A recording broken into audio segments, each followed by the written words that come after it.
Ahmedabad plane crash, expert बोले पायलटों को जल्दबाजी में दोषी बताया, रिपोर्ट में जरूरी हस्ताक्षर नहीं, जांच समिति में अनुभवी पायलट हों इवेशन। एक्सपर्ट सनत कौल ने एयर इंडिया फ्लाइट AI-171 की प्रारंभिक जांच रिपोर्ट पर सवाल उठाए हैं। उन्होंने कहा कि यह रिपोर्ट ठीक नहीं लग रही है, इसमें जरूरी हस्ताक्षर भी नहीं है, जबकि यह जरूरी होता है। कौल का कहना है कि इस जांच टीम में ऐसे पायलट को शामिल किया जाना चाहिए जिसे बोइंग 787 या कम से कम 737 विमान की पूरी समझ हो। उन्होंने यह भी जोर दिया कि अंतर्राष्ट्रीय नागरिक उड्डयन संगठन RCAO की गाइडलाइंस, खासकर एनेक्स 13 के अनुसार जांच होनी चाहिए। इसमें अनुभवी पायलट को भी शामिल करना चाहिए। सरकार ने बताया कि यह जांच ICAO के नियमों और 2017 के विमान दुर्घटना जांच नियमों के तहत हो रही है। इसकी अध्यक्षता गृह सचिव कर रहे हैं,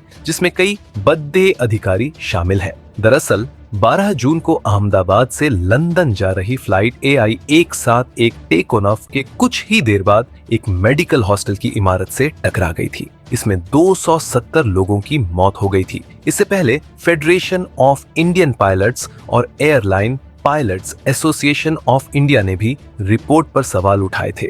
उनका कहना है कि जांच टीम में अनुभवी पायलटों को शामिल नहीं किया गया है। पायलट की गलती को पहले से ही कारण मान लिया गया है, जो अनुचित है। पायलट संघ का आरोप है कि रिपोर्ट को बिना किसी जरूरी हस्ताक्षर के मीडिया में लीक किया गया, जिससे पारदर्शिता पर सवाल उठते हैं और जांच की विश्वसनीयता कमजोर होती है। मार्क डी मार्टिन ने कहा, टेक ऑफ के ठीक बाद फ्यूल कट ऑफ स्विच खुद बंद होना एक वैश्विक चिंता का विषय है। बोइंग 787 ऑपरेटर्स को पूरी प्रणाली की दोबारा समीक्षा करनी चाहिए। ये एक सामान्य खराबी नहीं है। पायलटों की भूमिका संदिग्ध नहीं लगती। डिजाइन या लॉजिक फेल्योर संभव। मेलिसा चेन, अमेरिका की सेफ्टी विशेषज्ञ, कहती हैं, ये स्विच गार्ड्स होते हैं, यानी इन्हें गलती से मूव नहीं किया जा सकता। उन्हें पहले खींचना होता है, फिर मूव। ऐसी डिजाइन एयरबस में भी होती है। अगर कोई पायलट इन्हें मूव करता है तो वह गलती नहीं मानी जा सकती।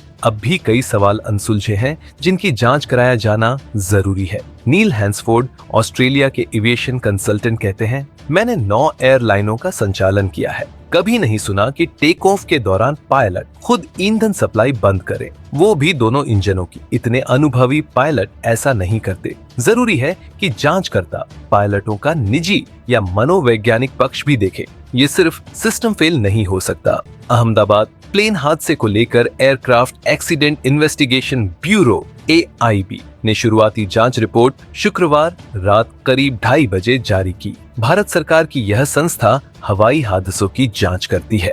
AIB की रिपोर्ट में कहा गया है कि A171 कोड के साथ लंदन जाने वाले एयर इंडिया ड्रीमलाइनर ने पिछली उड़ान दिल्ली से अहमदाबाद के बीच भरी थी। उड़ान के ठीक बाद पायलट ने SAT-ABPOX DCR नाम का तकनीकी अलर्ट दर्ज कराया था। इस अलर्ट का मतलब है कि विमान का संतुलन बताने वाला सेंसर फेल हो सकता है। ये सेंसर बताता है कि विमान का हॉरिजेंटल स्टेबलाइजर, पिच बैलेंस बनाने वाला पिछला पंख, किस स्थिति में है। यदि यह डेटा सही न मिले तो ऑटो पायलट, पिच कंट्रोल और स्टॉल प्रोटेक्शन जैसे अहम सिस्टम गलत कमांड देने लगते हैं। विशेषकर टेक ऑफ और शुरुआती चढ़ाई जैसे क्रिटिकल फेज में यह गलती हो सकती है। पायलट ने सुबह 11:17 पर यह अलर्ट दिया था और 12:40 पर विमान को उड़ान की मंजूरी दे दी गई, यानी महज 1 घंटे में गड़बड़ी दूर करने का दावा करके विमान को उड़ान के लिए क्लियर कर दिया गया।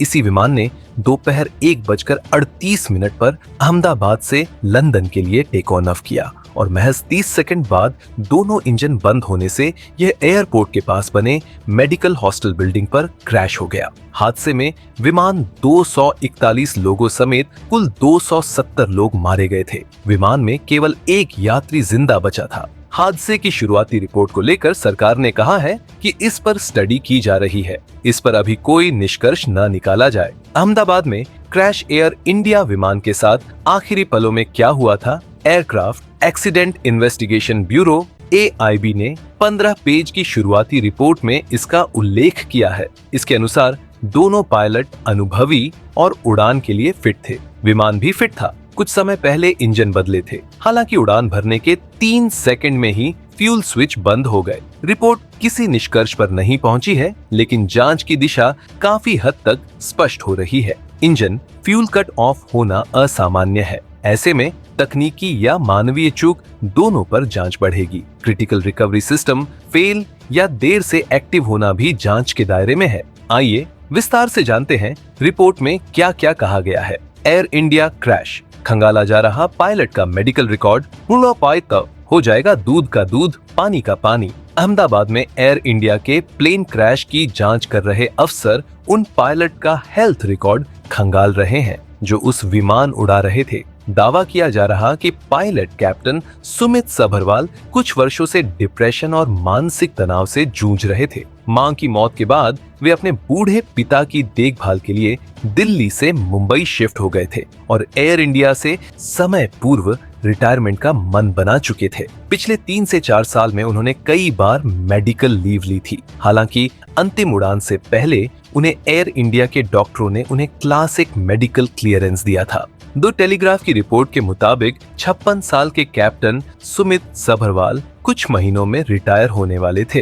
कहा जा रहा कि 2022 में जब उनकी मां की मौत हो गई तो वे काफी टूट गए थे और वे एयरलाइन छोड़कर अपने बुजुर्ग पिता की देखभाल करने की सोच रहे थे। कैप्टन सभरवाल के पास 15,000 घंटे से ज्यादा उड़ान का एक्सपीरियंस था। उन्होंने आखिरी बार 5 सितंबर को क्लासिक मेडिकल टेस्ट पास किया था। अब उनके मेडिकल रिकॉर्ड जांच टीम को सौंप दिए गए हैं। शुरुआती रिपोर्ट में कहा गया है कि जांच का फोकस विमान में तकनीकी खराबी पर नहीं बल्कि पायलटों के एक्शन पर है। हालांकि airline pilots association of India ने इस जांच की टोन और दिशा पर आपत्ति जताई है। इसे पायलटों को बदनाम करने की साजिश बताया है। एक्सपर्ट ने क्या कहा? भारत के एक प्रमुख aviation safety expert captain Mohan Ranganathan ने टेलीग्राफ से कहा, मुझे कई एयर इंडिया पायलटों ने बताया कि कैप्टन सभरवाल को डिप्रेशन और मानसिक स्वास्थ्य की समस्या थी। उन्होंने पिछले 3 से 4 साल में उड़ानों से ब्रेक लिया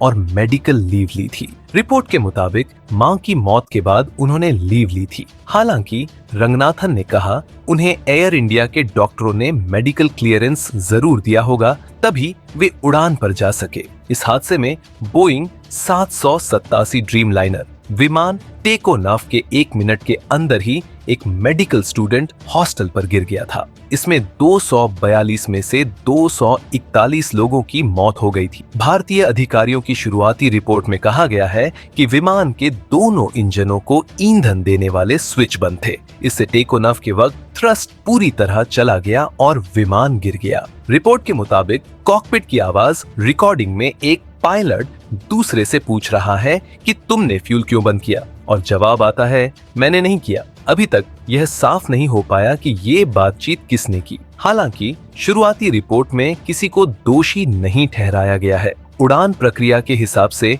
टेक ऑफ के वक्त विमान चला रहे पायलट यानी फर्स्ट ऑफिसर कुंदर के दोनों हाथ कंट्रोल पर होने चाहिए थे। वहीं कैप्टन सभरवाल पायलट मॉनिटरिंग की भूमिका में थे, यानी उनके हाथ खाली थे, जिससे वो फ्यूल स्विच बंद कर सकते थे। रंगनाथन ने यही दावा किया। कैप्टन सभरवाल के पड़ोसियों ने कहा वे एक शांत स्वभाव के इंसान थे जो पिता को रोज शाम को टहलाने के लिए ले जाते थे। एक बुजुर्ग महिला ने कहा, मैंने उनसे कहा था कि आपके पापा बहुत बूढ़े हैं, अकेले न छोड़ा करो। तब उन्होंने जवाब दिया, बस 1-2 उड़ान और फिर हमेशा उनके साथ रहूंगा। सभरवाल के एक साथी नील पैस ने कहा, वो एक सज्जन इंसान थे, कहते थे कि अगले 1-2 साल में रिटायरमेंट लेकर पिता की पूरी देखभाल करूंगा। अब सबसे बड़ा सवाल, टेक ऑफ के चंद सेकंड बाद दोनों इंजन कैसे बंद हो सकते हैं? क्या ये किसी टेक्निकल फेलियर का नतीजा था या फिर किसी ने जानबूझकर ये स्विच दबाया? क्या एक अनुभवी पायलट इतनी बड़ी चूक कर सकता है या फिर वो सिस्टम ही था जो अपने आप फेल हो गया?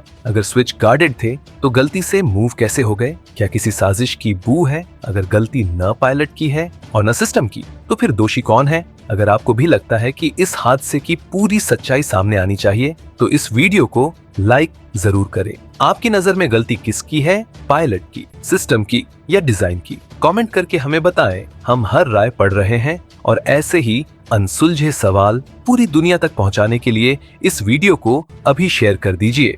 Subscribe now and press the bell icon. Never miss an update. Subscribe now and press the bell icon. Never miss an update.